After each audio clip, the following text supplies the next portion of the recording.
কয়লা পাচার মামলায় মঙ্গলবার ভোর থেকেই রাজ্যের একাধিক জায়গায় হানা দিয়েছে ইডি। যাবতীয় নথি ঘেটে 9 জনের নাম উঠে আসে।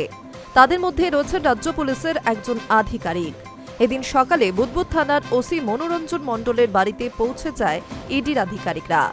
দুদিন আগে বুদবুদ থানার ওসির দায়িত্ব পেয়েছেন মনোরঞ্জন মণ্ডল।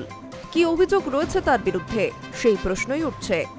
ইডি সূত্রে খবর, কয়লা পাচার মামলায় যে প্রোটেকশন মানির লেনদেন হয়েছিল তার সঙ্গে যোগ রয়েছে মনোরঞ্জন মণ্ডলের। অভিযোগ, ব্যবসায়ীদের টাকা পাচার করতে মোটা অঙ্কের টাকা নিয়েছিলেন তিনি। এদিন দুর্গাপুরের বাড়িতেই ছিলেন মনোরঞ্জন মণ্ডল। তল্লাশির পাশাপাশি তাকে জিজ্ঞাসাবাদ করা হয় বলেও খবর। মঙ্গলবার সকাল থেকেই কলকাতা সহ রাজ্যের 9 জায়গায় হানা দিয়েছে ইডি। কয়লা পাচার চক্রের বিরুদ্ধে চলা তদন্তকে আরও এগিয়ে নিয়ে যেতেই সাত সকালে এই অভিযান শুরু বলে খবর।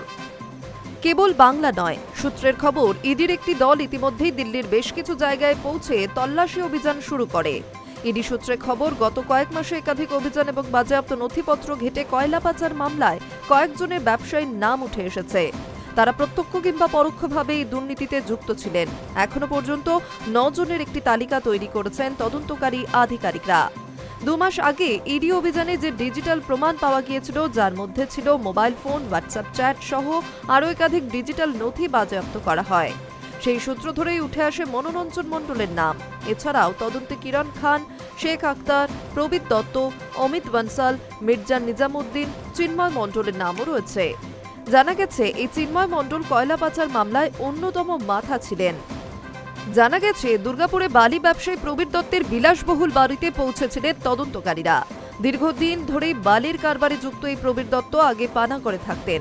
প্রায় বছর 2 আগে তিনি নতুন বাড়ি নির্মাণ করে সেখানে থাকতে শুরু করেন। সূত্রের দাবি, সম্প্রতি তিনি দুবাইও গিয়েছিলেন, কিন্তু সাত সকালে সেখানে এক নাটকীয় পরিস্থিতি তৈরি হয়। অভিযোগ, ইডি আধিকারিকরা সেখানে গেলে প্রথমে তাদের ভিতরে ঢুকতে দেওয়া হয়নি। পরে কেন্দ্রীয় বাহিনীর সাহায্য নিয়ে তদন্তকারীরা বাড়ির দরজা খুলিয়ে তদন্ত শুরু করেন। তার সঙ্গে আর কারা এই চক্রে যুক্ত রয়েছেন তাও খতিয়ে দেখা হয়েছে।